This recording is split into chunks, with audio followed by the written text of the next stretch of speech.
What is going on, guys? It's Wraith here, back with another video. Now, I've kind of thought of a cool video idea that I wanted to share with you guys, and basically it's things that most pros do that the normal average player won't do. Some of you guys might do a couple of things on this list, some of you guys might do maybe only one or two, and some of you guys might do all of these.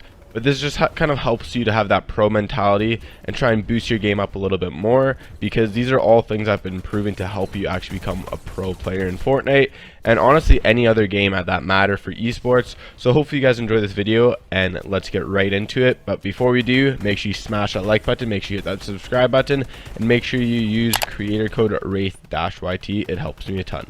Now let's get into it. The number one thing I'm going to talk about that a lot of pro players do and spend so much time on that the average player and a lot of players don't do is VOD review. And now some of you guys might be like, oh my god, I don't want to spend 2 hours watching over my games for tiny little mistakes that I probably won't remember, right? But trust me, it's super important to watch over your VOD review and other players' VOD reviews and figure out what they're doing wrong, what you're doing wrong, and what you're doing good and what they're doing good, and keep doing it, and then try and fix and analyze your mistakes. For example, Benji Fish had an interview, and he also did an Ask Me Anything on Reddit, and he told everyone that the most important thing to become a pro player and how to actually improve the quickest is to do VOD review of your own gameplay. Figure out what you're doing wrong, figure out what you're doing good. If there's something bad, try and fix it. Also, FaZe Dubs and FaZe Mega, who you guys probably know now. FaZe Dubs qualified 4 to the 6 World Cups. I think he's the most consistent player right now in all of Fortnite.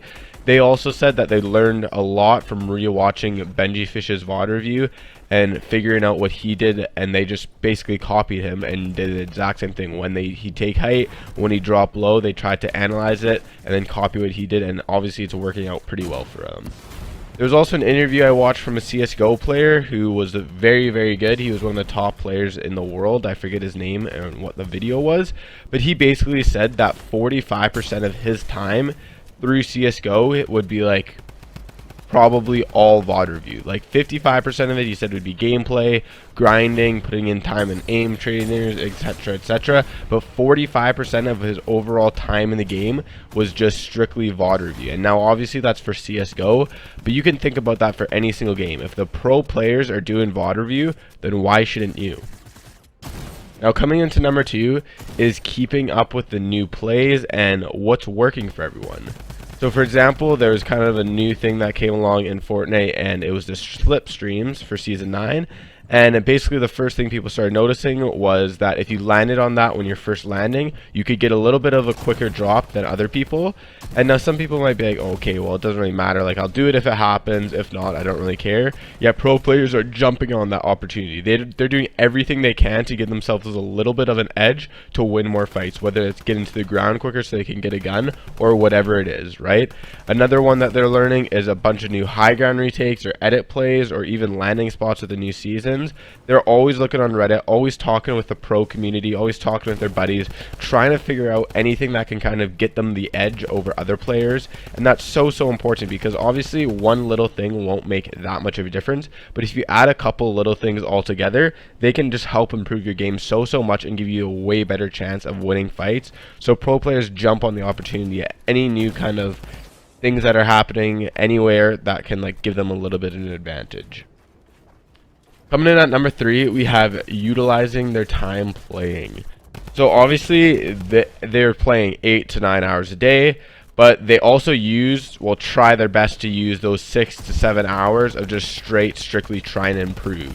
They're not, most of the time, unless they're like Ninja or whatever, you're just playing or whatever, they're already at the top of the line. But a lot of them, when they're just getting up there, they wouldn't play squads because they're either focusing on solo squads, solo scrims, duo scrims, whatever it is, right? They're focusing on things that can make them improve instead of just chilling, like kind of going through repetition, just playing a normal solo pub, just like not really paying attention, whatever, right? They're paying attention to everything they do. They're trying to improve every single time they're inside of a game, whether it's playing Kovacs, whether they're inside creative, they're utilizing their time. So everything they do is trying to help them improve. If they don't feel like they're improving, they're not going to do it. If, for example, Mongrel is in free build and he's like, hey, I've done this for 30 minutes. I'm not going to do this for another 45 minutes, an hour, because it's probably not going to help me at all. I'm going to go into a game and try and think smarter, try and play a little bit better, try and do a crazy edit, whatever it is, right? they don't just like, they don't screw around with their time. They actually utilize it. Yeah, it may seem that like they have 8 hours of playing, obviously they're going to get better, but they try and utilize that 8 hours to the best they can to actually improve. They're not just chilling in a 1v1 talking and not actually 1v1ing. They're actually 1v1ing consistently. Now coming to number 4 is they don't get offline when they're bored or frustrated. Now obviously before I talk about this, there are pros all the time that are just so frustrated that sometimes they will rage quit and get off the game.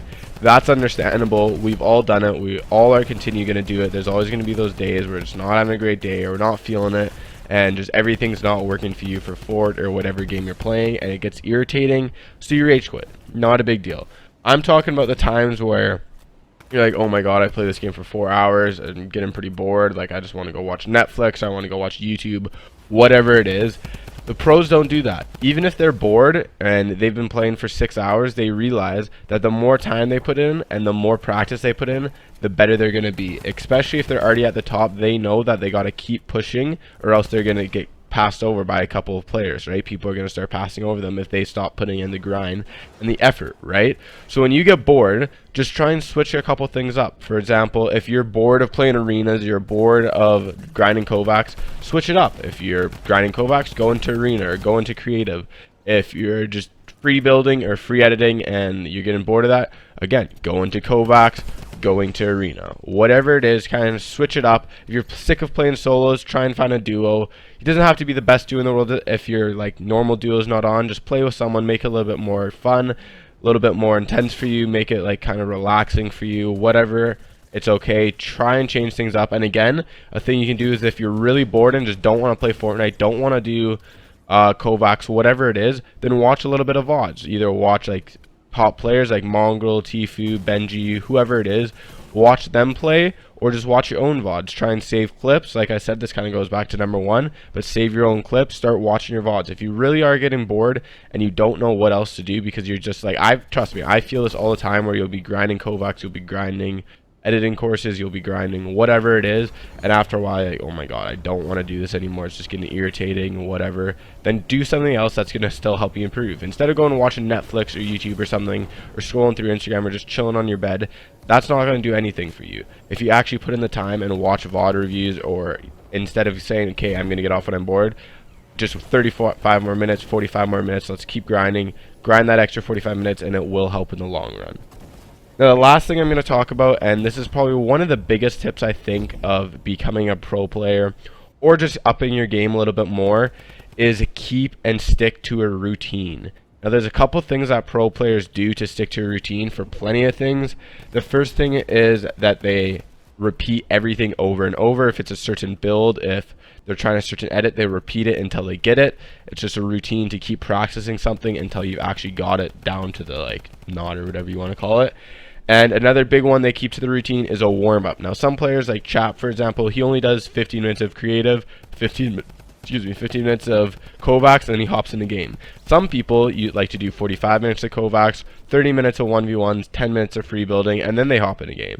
Some people like to do 1v1s for 20 minutes and then hop in a game. You know what I mean?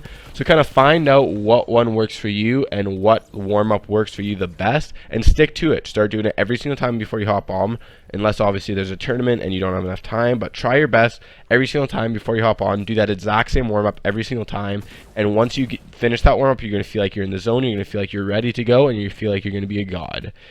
Also, they have the same landing spots. They have 1 to 3 landing spots, and they try and hit there as consistently as possible. Obviously, if they're just chilling with a couple of their buddies, they'll try and go different spots, or if there's a new map, they'll try the different spots. But normally, you'll see them if they're playing arena or solo squads. Obviously, solo squads will normally go like retail or tilted or whatever those new places are called. But for like arenas, they land the same 1 to 3 spots pretty consistently. It's not like they just land every single different place every single game.